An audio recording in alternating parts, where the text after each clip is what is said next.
this video, we're going to continue where we left off with the college algebra practice test. So we're on question 18. So this is the part 2 of the college algebra practice test videos. So for question 18, we have a square root and we're trying to find what x equals. So essentially we're solving this equation for x. So in order to undo something that has a square root, so we have this equation, we're solving for x. In order to undo the square root, what we're going to do is we're going to square both sides. So if I want to get rid of the square root, squaring both sides will actually undo the square root. So when we square a square root, we're left with what's underneath the square root. And then on this side, we're going to square 7, so we get 49. Now we just solve this like a regular equation. So add 1 to both sides. So we get 2x equals 50. Divide both sides by 2, we get x equals 25. And since we squared, we can get these extra solutions. So you always want to make sure that you check your solutions for these types of problems. If you check 25, so if I plug in 25, 2 times 25 gives me 50, 50 minus 1 gives me 49. If I square root 49, I get 7. So it does check. So that would be my answer then for this question. The next one here is asking you to solve an equation that has an exponent of 4. So it's x to the 4th minus 16 equals 0. And we're trying to find x. So the first thing I want to do is look to see if I can factor this. And when I look at this, it has two terms. So difference of perfect squares is what we can sometimes use for two terms. So since this is a difference and x to the 4th and 16 are both perfect squares, I can use difference of perfect squares. So that's how I'm going to factor this. So two sets of parentheses, and you're going to square root each piece. So if I square root x to the 4th, it's like dividing your exponent by 2. So it becomes x squared and x squared. So the square root of x to the 4th, what times what gives me x to the 4th, is x squared and x squared.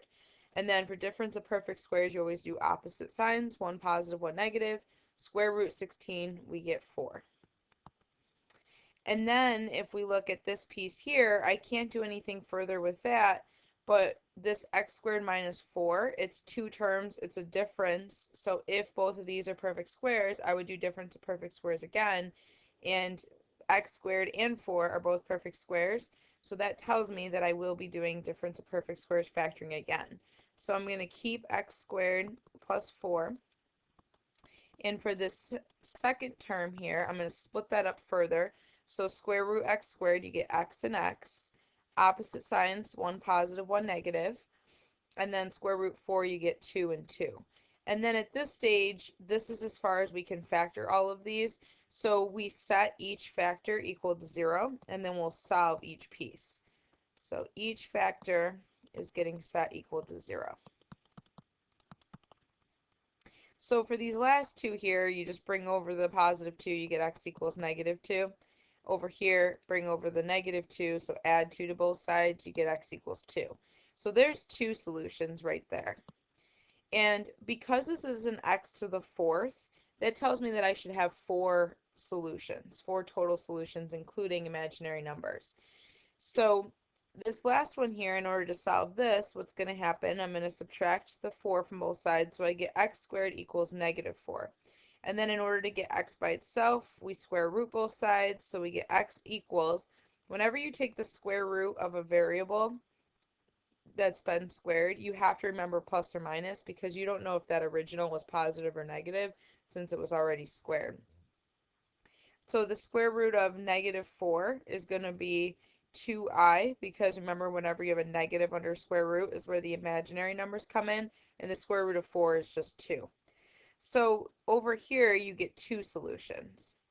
So together we have all 4 solutions, which tells me that choice B must be the correct answer because it has all 4 of these listed. Number 20 here, we're simplifying a cube root. So when I'm simplifying a cube root, so the first thing I'm going to do is just rewrite this. We always want to, so when we're simplifying these, we always want to break this down into perfect cubes and non-perfect cubes. So numbers that are perfect cube. If you cube 1, you get 1. If you cube 2, you get 8. If you cube 3, you get 27, and so on. So 72, I have to think of numbers that one of these or other perfect cubes multiply to give me 72. And the numbers that are going to work here are going to be 8 and 9 because 9 doesn't have any more perfect cubes in it. So 8 times 9 gives me 72, and 8 is a perfect cube. So I put that over on the left-hand side. And then the x to the 32, basically what you need to do is you need to, since 32 is the exponent, the rule here is you just divide the exponents by the root. So I have to be able to make 32 divisible by 3, or find a number that's divisible by 3. So the highest number that goes into 32 that's divisible by 3 is going to be 30. And what I'm left over with is going to be 2. So the reason for that is because when you're multiplying on like bases, you add the exponents. So if I were to multiply x to the 30th times x squared, I would keep the x and I would add the exponents. So 32, it gives me the original. So if you multiplied this times this, you would get the original. So that's how I know I've done it correctly. And remember, this 30 needs to be divisible by whatever the root is. So now what I'm going to do is I'm going to break this down. So the cube root of 8 is going to be 2. The cube root of x to the 30, well, you're going to keep the x and you just divide the exponent. So 30 divided by 3 is going to give me 10. So it's asking what times itself 3 times will give me x to the 30, which the shortcut is just divide it. So x to the 10. And then this other piece here you're going to leave because that's the non-perfect cube piece. So there is your final answer when you reduce it. So we have choice D.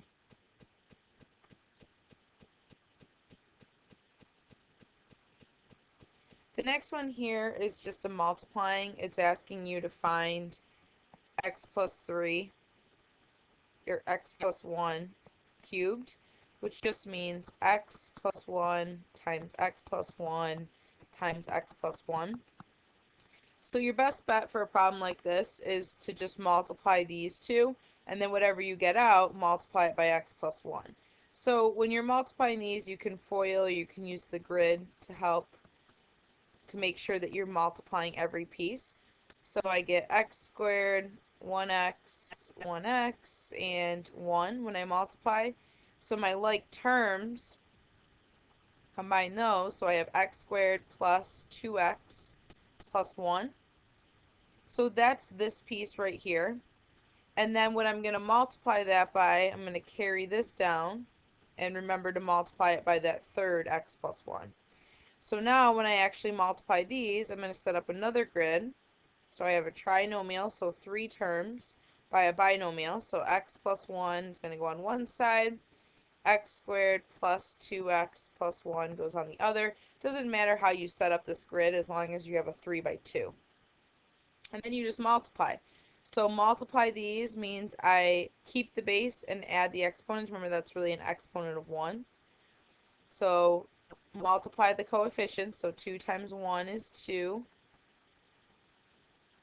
And add the exponents. And then we have a 1x over here. This one, everything's just going to stay the same because I'm multiplying by 1. So it's going to be x squared, 2x, and 1. So then you look for your like terms, which usually occur in the diagonals, not always, but they usually do. And we combine them. So I have x to the third. Combine these, that gives me a 3x squared. Combine these, I get a 3x, and then a plus 1 at the end.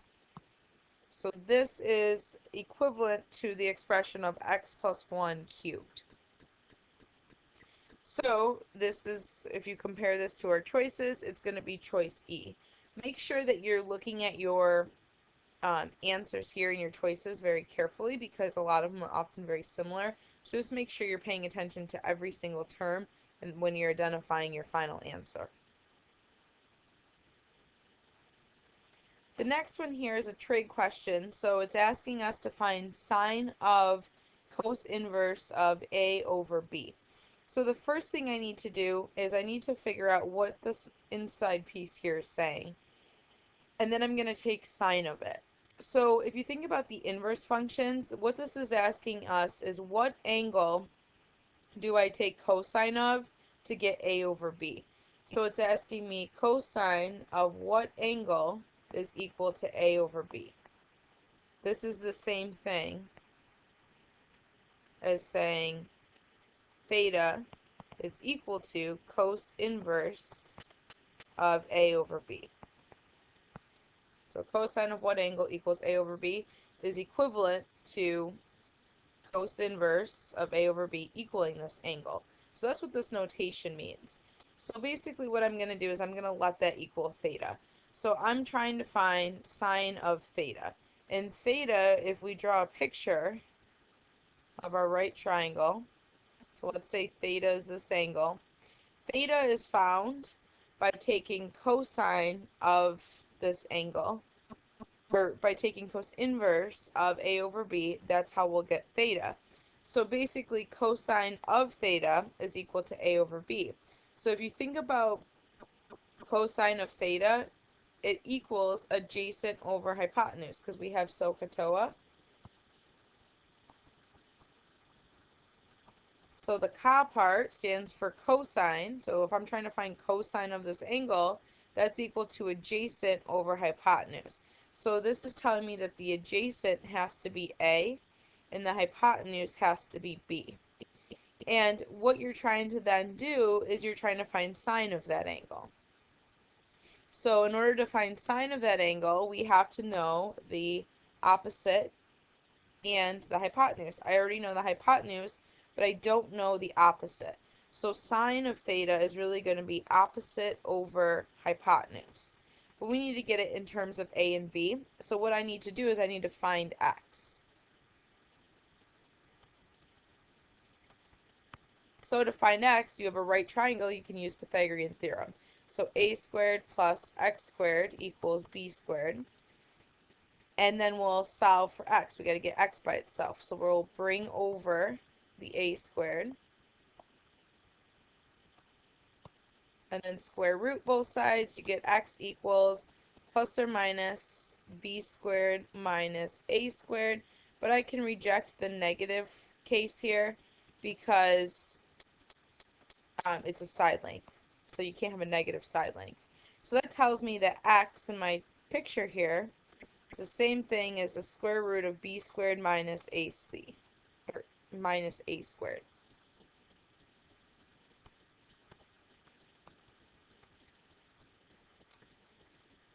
So my answer, sine of theta, is equal to x over b, which is really b squared, square root of b squared minus a squared over b.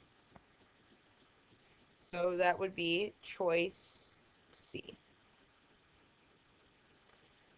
Question number 23 is one that you're going to do on your own. So use the problems from from the previous video, as well as some of the problems in this video. We're going to do another log example in future problems, so use that to help you with this one. So this is going to be a problem that you're going to do on your own.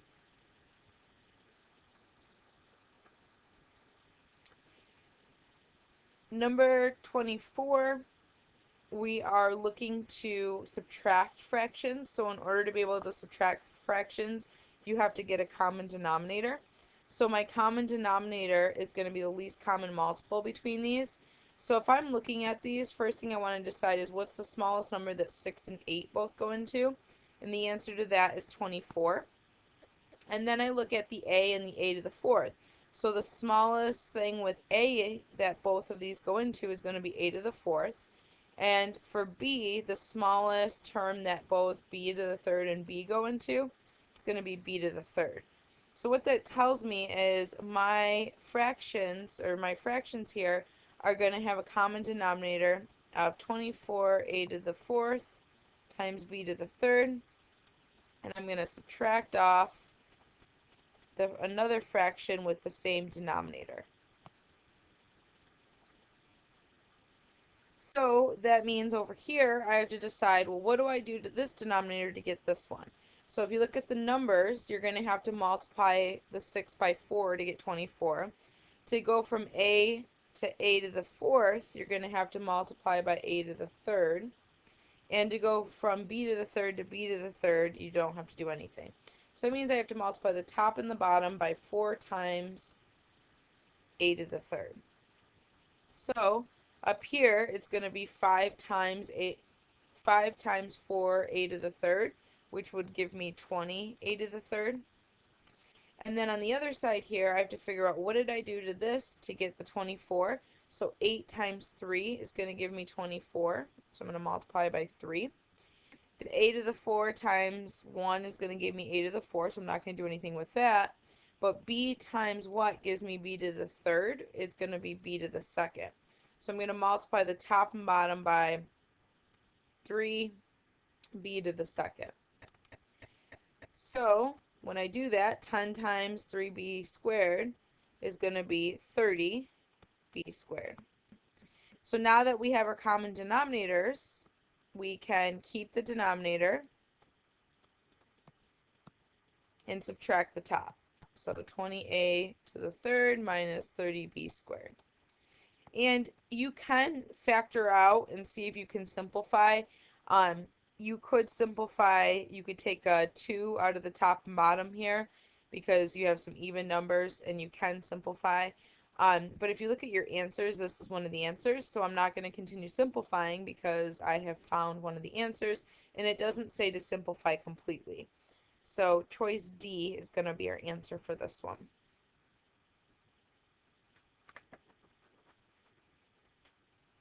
Question 25 is one where the first thing I would do, since it's saying tan in terms of pi, I would plug in, or I would convert it to degrees. So pi is equivalent to 180 degrees. So that's the first thing I would do. And then if you remember your trig identities, tan of 180 degrees is the same thing as sine of 180 over cosine of 180. So that's one of those identities. Tan of theta is equal to sine of theta over cosine of theta.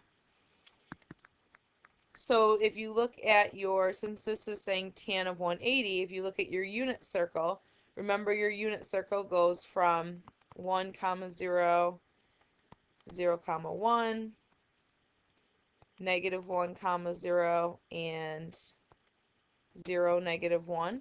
So here's your unit circle. We can use this to help us when we have 0, 90, 180, 270, 360 as our angles. So since I'm looking at 180 degrees, that means I'm looking at these this point here and these numbers. So these numbers here stand for the cosine and then the sine of the angle. In that order, that's what the parentheses stand for. So cosine of, since this is the 180 degree point, cosine of 180 degrees is equal to negative 1. So I can plug that in over here. And sine of 180 degrees is equal to 0. So when you do 0 divided by negative 1, you get 0. So the answer for this question is 0.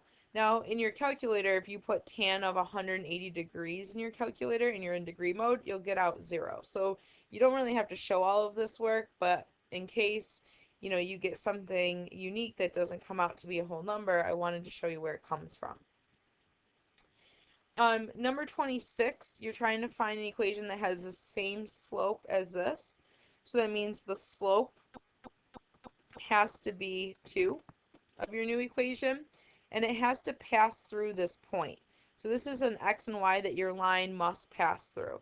So that means it has to have this slope and it has to pass through this point. Think about an equation of a line, y equals mx plus b. You have to know two things, the slope and the y-intercept. So I have to find the y-intercept. So I got to find b. So in order to find b, I'm going to use y equals mx plus b. I'm going to plug in the slope that I need, and I'm going to plug in the point that they give me because I know that that point has to work in my equation. So I plug in for x and y, and then I just solve it for b. So negative 1 equals 10 plus b. Subtract 10 from both sides. we get negative 11 equals b. So that means my equation has to have a y-intercept of negative 11 and a slope of 2. So my equation is going to be y equals 2x minus 11. So over here, that would be choice A, because if you add 2x, if you just rearrange this by adding 2x to both sides, you would get y equals 2x minus 11. You get the same thing. Question number 27, again, adding fractions. So in order to be able to add fractions, you have to have a common denominator. So you have to figure out the LCM. So in order to figure out the LCM, you have to first factor anything that's not factored. So I'm going to first factor this trinomial. So 2 sets of parentheses since it has 3 terms. And I know it's going to be split up with an x and an x. Remember, it's got to add to negative 2 and multiply to negative 3. So that tells me I'm going to have opposite signs, one positive, one negative.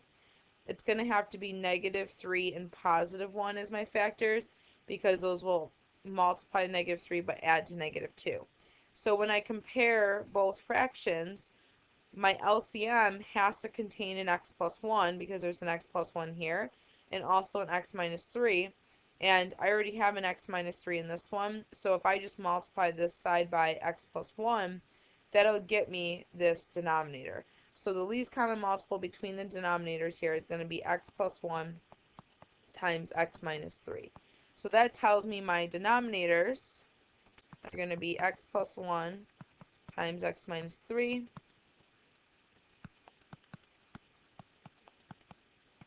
So what we have to do is we have to figure out, well, what do you have to do to this fraction here to get this denominator? And the answer is multiply top and bottom by x plus 1.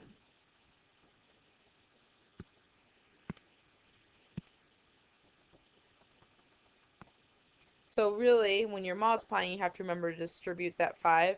So it's going to be 5x plus 5. And then on the other side, it's just going to be 2. So now we have the same denominator, so we can actually keep the denominator and add the tops. So 5x plus 5 plus 2. So when you simplify this, you get 5x plus 7 over x plus 1 times x minus 3. So this answer is listed, instead of listing the denominators as factors, they actually listed it as the trinomial. So this here, if you multiply it out, is equivalent to this trinomial in the denominator, because remember, we factored it. So the numerator that matches is going to be choice B.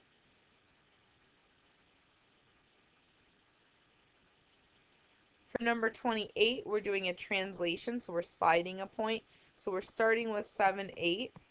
As a coordinate, and it's going down 10, so that means we're going to subtract 10 from the y values, and then it's going right 15, which means we're adding 15 to the x values. So we're just going to add 15 to the x, and we're going to subtract 10 from the y. So when you do that, you'll get 22 for the new x coordinate and negative 2 for the new y coordinate. You could also put that on a graph and just actually move it, but it's just quicker, I think, and just to add and subtract the numbers. But you definitely could put it on a graph. Number 29, we want to find the common point between these two equations. So that means find the intersection. That's what it's saying, the common point. So essentially, that means the solution. So find the intersection or the solution to the system. So what I'm going to do, since I have one equation already solved for y, I'm going to take that one equation, I'm going to replace y in the first equation. So my first equation is going to look like this, 3x minus 5 times what y equals, 5x minus 9, and then it equals 1. So then what you're going to do is just solve it. So I'm going to distribute the 5, so I have 3x minus 25x. Negative 5 times negative 9, positive 45 equals 1. Combine your like terms here, so negative 22x plus 45 equals 1. Subtract over the 45. So when you subtract over the 45, you get negative 44. Divide both sides by negative 22, and you get x equals 2. And then we need to figure out the y value, because once you know x, you have to know the y value, which if you look, your only choices have to be b, because if x equals 2, then y must equal 1 according to all of our choices. But let's just verify that by plugging in 2. So we would get 10 minus 9, which gives me 1. So y equals 1. So that tells me my solution has to be 2 comma 1.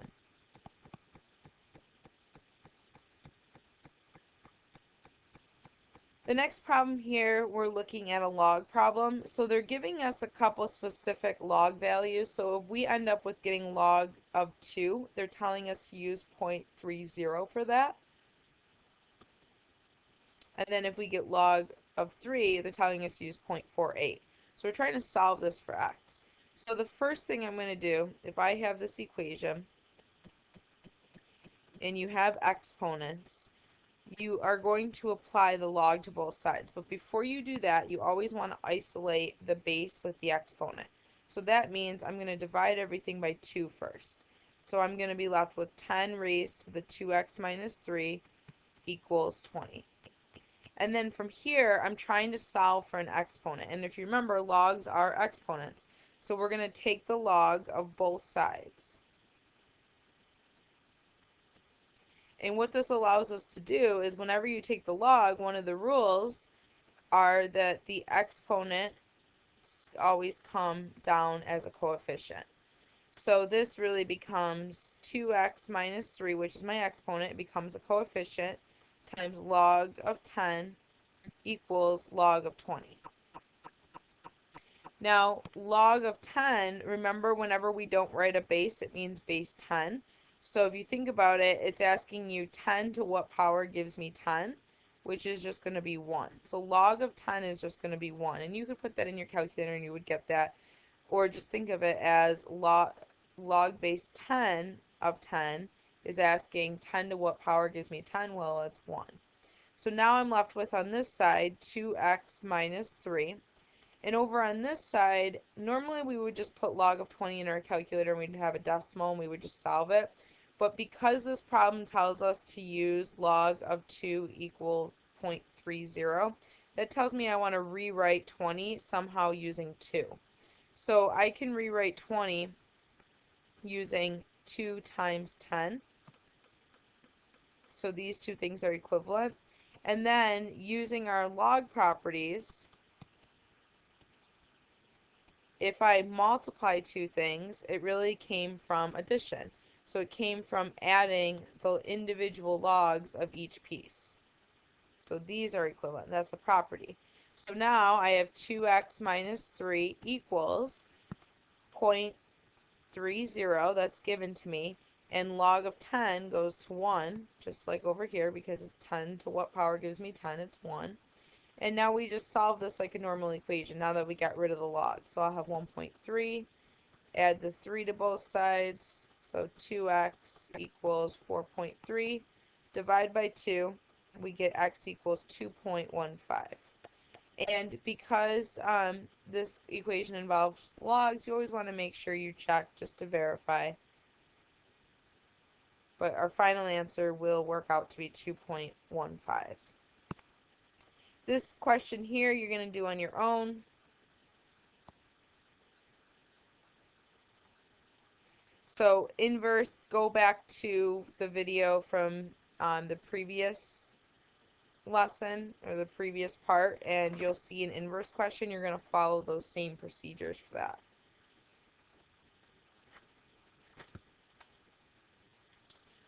The next one here we're going to look at, we have complex numbers. So if you want to simplify this, you multiply by the conjugate of the denominator. So that means I'm going to multiply the top and bottom by 5 plus 2i instead of 5 minus 2i. So when I do that, off to the side here, you could actually do the multiplication. So I have 7 minus I times 5 plus 2i. So we get 35, 14i, negative 5i, and then this is going to be negative 2i squared. If you remember, I squared is really equal to negative 1. So if I have a negative 2i squared, this is the same thing as saying negative 2 times negative 1, which is going to be plus 2. So essentially, this term here is really a positive 2. So when I go to simplify this, I'm going to have 35, combine our like terms, plus 9i plus 2. And then in the denominator here, you can just kind of do the shortcut here where you multiply the first and the last terms because the middle terms cancel, because we purposely multiplied by the conjugate so that they would cancel. So the middle terms, though, you'd have negative 10i and positive 10i. They cancel, so that's why I'm not going to worry about it. I'm just going to multiply the first terms, which is going to be 5 times 5, and the last terms, which will be negative 2i plus 2i, so that's going to give me negative 4i squared, which tells me, if I continue doing the work up here, 35 plus 2 gives me 37 plus 9i. Down below here, negative 4i squared is really going to just be plus 4, because if you have negative 4i squared, you replace the I squared with a negative 1, you get positive 4. So this becomes 37 plus 9i over 29.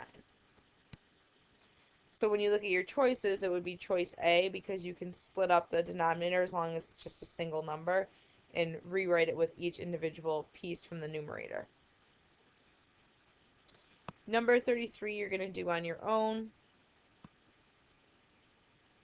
This one is similar to all of the other fraction ones. Factor first, find your common denominator, and then just add the tops once you get your common denominator.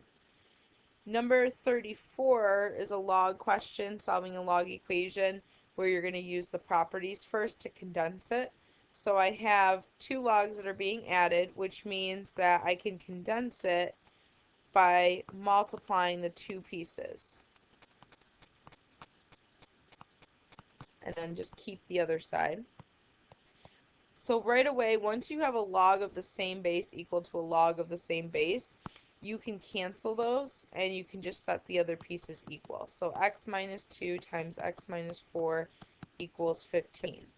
So now I need to simplify this and solve it for x, which means I need to multiply this out so that I can bring the 15 over, get it equal to 0, and then hopefully factor to solve it. So I have x minus 2, x minus 4. So I get x squared minus 4x minus 2x plus 8. So this gives me x squared minus 2x plus 8. And then I'm going to bring that 15 over. So we get x squared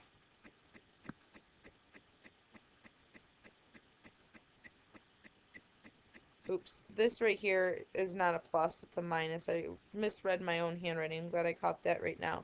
So this should be minus 6x, because when you combine these, it's a negative and a negative. I thought that was a plus. So minus 6x, and then combine these, we get minus 7 equals 0. So then you have your two sets of parentheses, x and x, opposite signs because you're multiplying to a negative. Adding to a negative means I'm going to have the bigger number being negative, smaller number positive. Split it, set each piece equal to 0. X equals negative 1, x equals 7.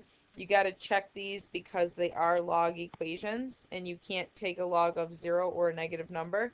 So I have to immediately get rid of x equals negative 1, because if you plug it in, it forces you to take log of a negative, so it won't work. But 7 will work. So 7 would be your only choice for that one. The next one here, you're just trying to find the slope of a line that's perpendicular. So perpendicular slopes mean you flip and negate.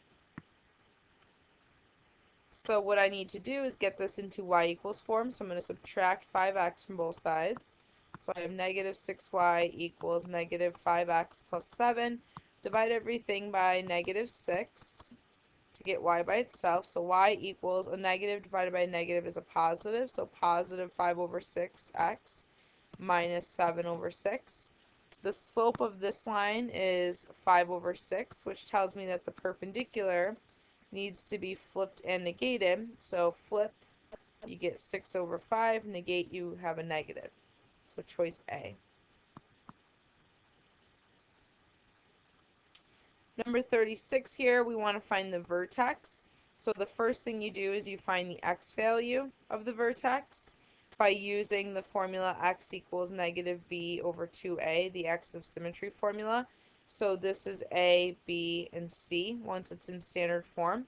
So x equals negative b, which is 24, over 2 times a. A is negative 4. So this is negative 24 over negative 8, which gives me positive 3. So the x value of the vertex is 3, which right away tells me that the vertex has to be choice D, because it's the only one with an x value of 3. But to figure out where they got the 46 from is you just plug in. So to find the y, you would take your 3 and you plug into the equation. So if I plug in 3 for all the x values, you would get 46. The next question here is talking about a situation with rate. So we have a plane that's going from Chicago, going west, and then we have another plane that's going 100 miles per hour faster, but it's going east. So basically, you're starting with Chicago. You have one plane that's going west, some speed, so I'm going to write s. So I'm going to just write a let statement here. Let s equals speed of the plane. So this is going to be s miles per hour. And then you have another plane that's traveling 100 miles per hour faster than this one. So the speed of this plane is going to be s plus 100 miles per hour. So it's going to be this speed plus that additional 100 miles per hour. It says that after 3 hours, the planes are 3,000 miles apart. So if each of these are traveling in, let's say we're saying in miles per hour, let's look at this picture in terms of 1 hour. So in terms of 1 hour, so during 1 hour,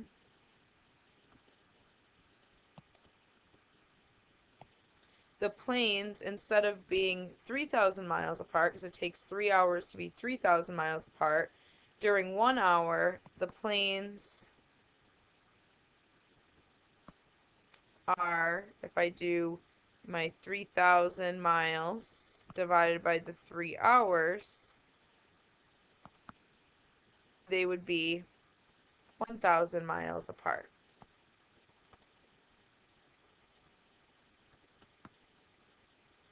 So that means that this total miles per hour for 1 hour, so the speed in miles per 1 hour plus this speed plus the additional 100 miles per hour has to equal 1,000 miles per hour, because they're going to go 1,000 miles per 1 hour, because it takes 1 hour to do the 1,000 miles.